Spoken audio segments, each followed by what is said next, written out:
Buffalo chicken dip pizza. Is that a Frankenstein creation or does it actually work? Today, I'm going to be showing you how to make it from scratch. We'll be making a beautiful pizza dough as well as a buffalo dip filling that'll knock your socks off and a homemade ranch as well. It's time to fasten your seatbelt because I think I might have found my new favorite thing to bring to a watch party. First things first, we're gonna get started with our dough. And yes, I'm doing this all by hand, so don't think you need any fancy equipment for it. In a bowl, I'm gonna throw in 375 grams of bread flour, followed by 9 grams of salt and 14 grams of sugar. Mix it all together with a whisk before pouring in 4 grams of yeast and 210 grams of slightly warmed water, followed by 15 grams of olive oil. Mix it together with a spoon or Danish whisk, followed by kneading it with your hands until you get a ball that looks like this. You'll then place a towel over it and then let it rest for 30 minutes. While that rests, we're gonna get to work on all of our cutting work for both the ranch dressing and the buffalo dip. We'll first do the cutting for our ranch dressing. I'm gonna dice a whole packet of chives as well as a packet of dill. Don't over chop the dill because it might get a little mushy. I'm also gonna roughly chop some shallots until we get 20 grams worth. And that's it for the ranch. Now it's time to chop our ingredients for our buffalo dip. You're gonna wanna grab another shallot, but this time finely dice it until you get around 30 grams worth, which is about 1 whole shallot. I'm next going to mince 10 grams or 3 cloves of garlic, and I'll also mince 20 grams of chipotle peppers in adobo, which is about roughly 2 whole chipotle peppers. This next part technically isn't chopping, but I'm going to shred our medium cheddar cheese as well as our Pepperjack cheese. You'll only need 50 grams worth of each plus a little extra for your pizza topping. Also, here's a quick little tip for when you get to the end of your cheese block and you have that little nub of cheese left. Don't bother grating it because it's kind of dangerous. Instead, just eat it.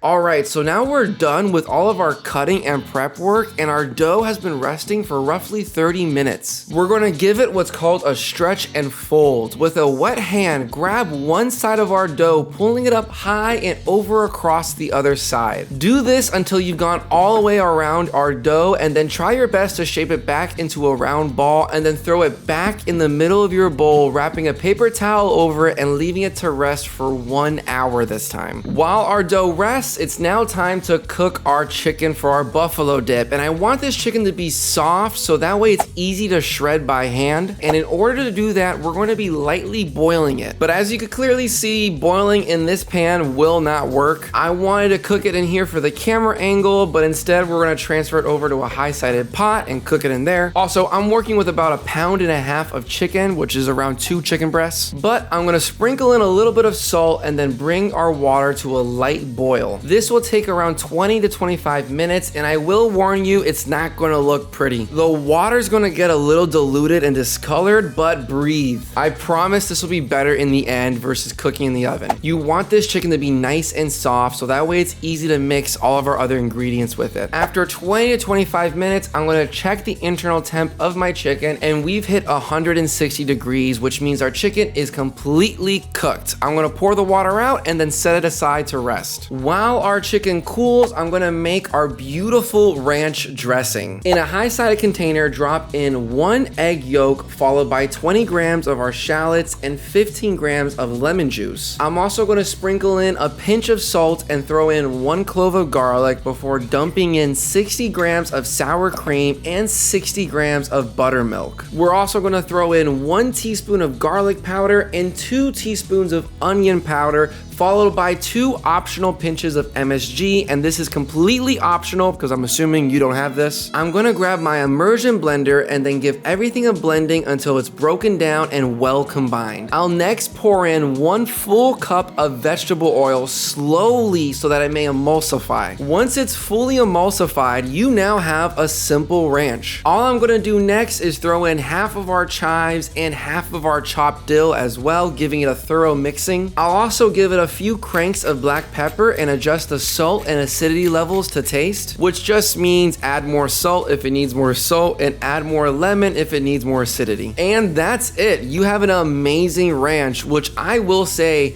tastes absolutely phenomenal. Shout out to the two goats, Brian Lagerstrom and Kenji Lopez, from which this recipe is heavily inspired by. Now it's been roughly 1 hour, so I'll check back on my dough, and as you can see, it's doubled in size. I'm going to punch out all the air, and if you're curious, here's that same punch in slow motion.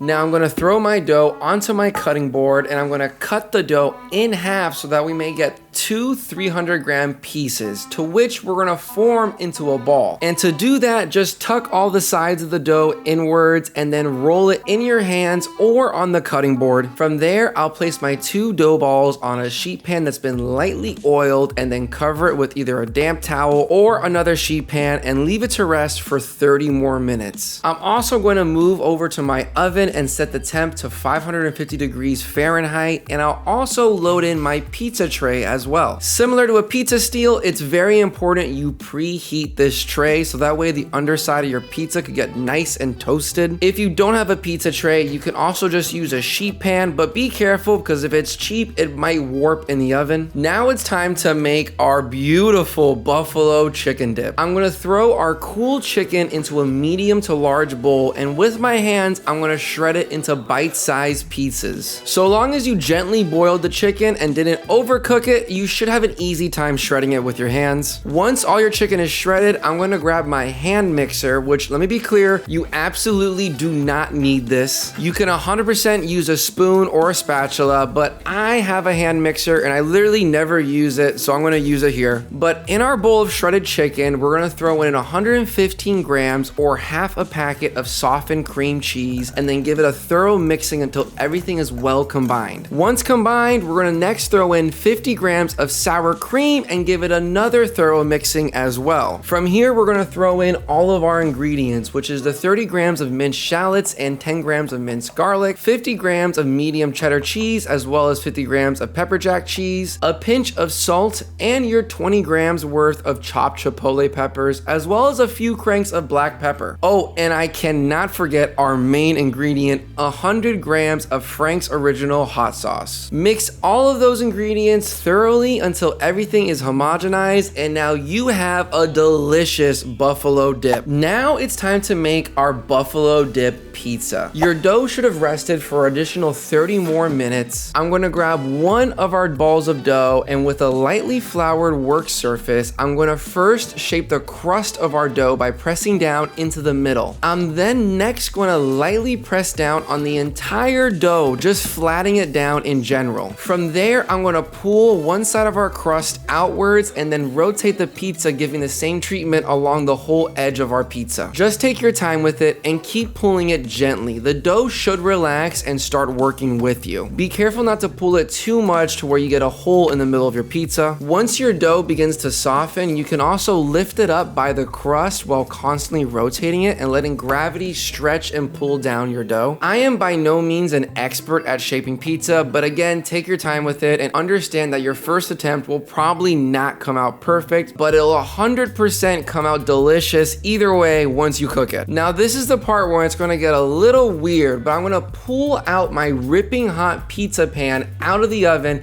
and then put it next to my cutting board. I'll then throw my pizza dough on top, and then I'll quickly but cautiously throw all of my toppings on top of my pizza. The reason I'm doing this is because I don't have a pizza peel, so I'm unable to load my pizza directly into my oven, and I want my pizza pan to be already ripping hot so that way it forms a nice crust on the bottom of our pizza. But either way, I'm gonna lay down a thin layer of our buffalo dip. Try not to put too much because the buffalo will be overpowering. Once I've spread out the dip evenly, I'm also gonna put in a little bit of extra medium cheddar cheese as well as pepperjack cheese, and I have a few of these mini mozzarella balls that I'm gonna rip apart and place on top of my pizza. If you didn't know this, mozzarella melts beautifully on pizza, so it's pretty much required on every pizza I make. I'll then drizzle a little bit of olive oil around the crust of the pizza so that way it'll brown, and then I'll throw that bad boy back in the oven. Now, this pizza should cook quickly, 10 to 15 minutes tops, so please keep your eye on it and check frequently. About 12 minutes later, I'm gonna pull my pizza out of the oven, and boom, that is a beautiful looking pie pie right there. I'm gonna slide it onto a wire rack to cool, but please look at the bottom of this pizza. That is a nicely toasted crust, which will yield a pizza that has zero flop, as Mr. Dave Portnoy would say. I'm gonna drizzle a spiral of our ranch dressing for decor, as well as throw in a little bit of our dill and chives on top, and you're done. All you have to do next is slice this bad boy with a pizza cutter or knife and enjoy it. And I gotta say, this pizza tasted absolutely amazing. It was the perfect mix of two worlds, buffalo chicken dip and pizza. The crust had an amazing texture and was super flavorful, and the buffalo chicken dip had a nice punch to it but was not too overpowering, and our ranch mellowed out all of the flavors and brought it all together. This pizza is honestly a must try, and it's surprisingly very filling, so I would highly recommend you bring this to your next tailgate or cookout. I hope you guys enjoyed this video. Let me know what you guys think in the comments section down below, and have a beautiful rest of your day.